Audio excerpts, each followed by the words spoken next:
Bonjour à tous les atmophiles et bienvenue sur Atmo. Aujourd'hui c'est une vidéo vraiment particulière parce qu'on est à Ibiza.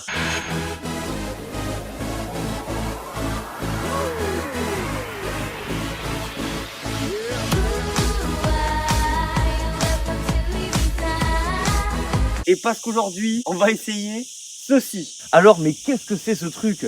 Eh bien c'est un Iveco Daily, m'en demandez pas plus. Aujourd'hui on va pas parler de l'histoire ou de quoi que ce soit. En gros c'est un utilitaire qui a été aménagé pour pouvoir y dormir et c'est justement la fonction qu'on recherche là-dessus. On va pas trop s'attarder sur la partie extérieure parce qu'on va dire que c'est pas non plus hyper reluisant. Notez toutefois la petite fenêtre très sympathique et puis surtout regardez-moi là-haut, ça c'est super. En plus il y a une moustiquaire intégrée. Le plus important c'est l'aménagement arrière. Allez viens, on va aller voir ça. Parce que bon, c'est pour ça qu'on a loué ce bidule. Là, ça va être très intime. Regardez-moi cette vue déjà, assez magnifique. Donc on est au nord d'Ibiza. C'est un des coins les plus sympas qu'on ait trouvé. Je vais vous faire la présentation de cet intérieur. Notez que le van, même s'il est grand, n'est pas non plus immense. Donc il a fallu trouver des astuces pour pouvoir vivre le jour et la nuit. Jour, nuit. Donc ça c'est le lit, vous allez voir, il se replie pour la journée. Et maintenant, quand on veut dormir, on fait juste ça, hop. On met ça, voilà, donc là on est sur le lit. Un des défauts principaux, vous voyez? Autant vous dire que ça fait 4 nuits que je dors pas très bien. Ce van va être à déconseiller pour les personnes de plus d'1m60. C'est-à-dire beaucoup de gens quand même dans la population française. Hop, ça ensuite, donc on le remet en mode jour. Pourquoi? Parce qu'on est la journée. Maintenant on va parler un petit peu aspect pratique. Donc là vous avez des rangements un peu partout. Des coussins de piètre qualité. Bon, il n'y a plus d'eau, mais en gros, le principe, là, on ouvre, bam, pas terrible du tout. Il n'y a pas de système de récupération d'eau, c'est-à-dire que tout ce qu'on va faire partir là, va directement couler sur la route. Assez dégueu. Ah oui, c'est dégueulasse. Là, pour le coup, on a deux plaques à gaz, ça marche bien. On a fait du petit thé. Regardez-moi ce que j'ai acheté, magnifique, sur le marché de Las Duelas, le marché hippie. Vous pouvez voir qu'il y a quelques aménagements assez rigolos. Ces bocaux collés à la super glue, franchement c'est assez malin. Là aussi les prises, ça c'est très sympathique. Il y en a là et il y en a là. Des rangements, une belle poubelle. Et puis surtout, donc ce que je vous expliquais, l'eau est directement reliée avec un tuyau que vous voyez là. Puis après ça pompe directement l'eau dedans et puis c'est tout quoi. Puis après ça s'évacue donc par un trou. Une banquette très sympathique où on peut accueillir deux personnes. D'ailleurs ici il y en a une troisième même. Il y a nos valises dessus, c'est normal, on va bientôt partir. On vous l'a montré dans un état un peu plus rangé. Et maintenant, le clou du spectacle. Un frigo. Et là pour le coup c'est un bon frigo qui marche bien. C'est un Alpicool. Alors je connaissais pas mais en tout cas il est hyper cool. Ça devrait s'appeler l'Alcool. Il est directement relié à une seconde batterie, donc ça n'empiète pas la batterie du véhicule. Et ça c'est vachement bien. Très important pour les van lifers. Allez, on va aller voir l'arrière. Notez d'ailleurs que ce véhicule est assez haut. On en a un peu parlé. C'est pas mal du tout parce que Ibiza quand même, je comprends pourquoi on voit beaucoup de 4x4, ça crapahute pas mal et il y a beaucoup de routes qui sont assez moyennes. Allez. Vous voyez c'est un van quand même pas au top quoi. On va dire qu'il subit le poids des années. On s'est douché avec ça pendant 4 jours. On met le tuyau, voilà.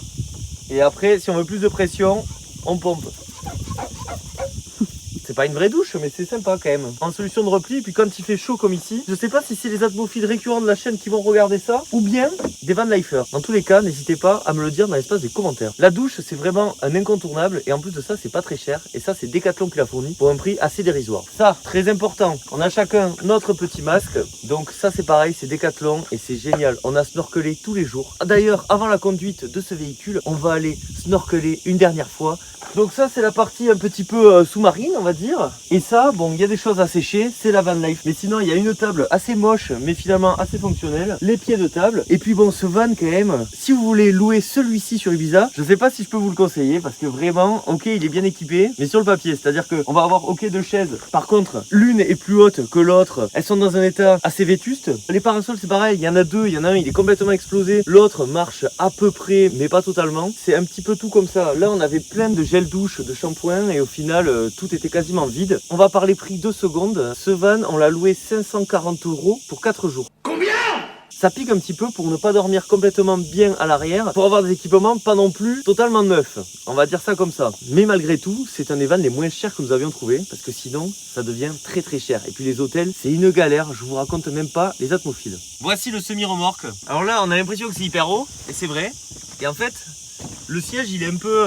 Alors je sais pas si c'est une habitude chez les routiers. On va retrouver une planche de bord somme toute assez classique. Et encore une fois dans la partie des reproches, de nuit les compteurs ne sont pas éclairés. C'est-à-dire qu'on s'est fait une belle frayeur la première soirée. En pleine nuit, on met les phares et puis on ne voit rien. Aucune information, pas de vitesse, pas de jauge d'essence, pas de compte-tours, etc. Donc je vous avoue que ça fait un peu flipper quand on est avec un truc assez imposant dans une île qu'on connaît pas en pleine nuit. Heureusement le téléphone nous a sauvés. Ça c'était vraiment pas cool. C'est pas cool. Pour ce qui est de la longueur, c'est un peu plus de 5 mètres. En revanche, la largeur, c'est 2,20 m, c'est pas rien. Et il fait 2,80 m de haut, le bougre. Mis à part ça, cette voiture a 300 000 bornes. Pour le coup, il démarre plutôt bien. C'est un diesel très bruyant, mais on va dire qu'il fait le taf. En revanche, je lui demandais pas des grandes aptitudes tout-terrain. Certes, il est surélevé. Par contre, on s'est fait 2-3 frayeurs sur des trucs pas hyper haut non plus. J'ai pas l'impression qu'il y ait la clim, mais il souffle du froid. Il y a un radio CD classique. Mis à part ça, voilà, les vitesses se passent bien. Il n'y a pas d'airbag. Ah oui, aussi, chose assez importante, le klaxon ne marche pas. C'est plein de petites surprises comme ça qui, jointes les unes les autres, ça nous donne un van que je ne vous conseillerais pas à louer. Sinon les atmophiles, chose très sympa en Espagne. Vous connaissez mon amour pour les voitures. Je sais pas si vous connaissez mon amour pour les Pokémon. Un jour je serai le meilleur dresseur. Je me battrai sans répit. Si vous êtes un vrai, dites-moi le nom de ce Pokémon, c'est pas très bien fait, et de ce Pokémon. Allez, on verra les vrais de la première génération. Regardez-moi quand même, comme c'est beau. Magnifique. Bon, les atmophiles, cette session plongée aura été de courte durée. Je pense que vous comprenez pourquoi. En fait, c'est infesté de méduses. C'est pas de bol parce qu'on s'est baigné tous les jours et on s'est régalé. Et pour la petite anecdote, juste avant le Covid, je me suis fait piquer par une méduse en Sicile et depuis, j'en ai une grande frousse. Putain, il y en a vraiment partout. C'est incroyable. Bon, les atmophiles à la conduite, vous voyez, donc les chemins d'Ibiza c'est quand même assez aventurier, ça saute, ça trépigne. Sinon, bon, il n'y a pas grand chose à dire, le moteur il fait le job, on va dire que la première est pas mal du tout. Il a un peu de punch, du couple à bas régime, c'est un petit peu la caractéristique aussi de ce genre de modèle, vous voyez, ça secoue. Le volant est énorme, c'est un volant de camion, mais on s'y fait. Sinon, vraiment, un point négatif, c'est le freinage qui est vraiment pourri. Et regardez-moi ça. Regardez-moi, ce sont des poules d'eau, des petits canards, on ne sait pas trop ce que c'est. Trop mignon. N'hésitez pas à dire ce que c'est. Trop sympa. Sinon, pas un foudre de guerre, forcément beaucoup de roulis étant donné qu'on est très haut. Et puis c'est tout, ouais, on va pas non plus s'enthousiasmer.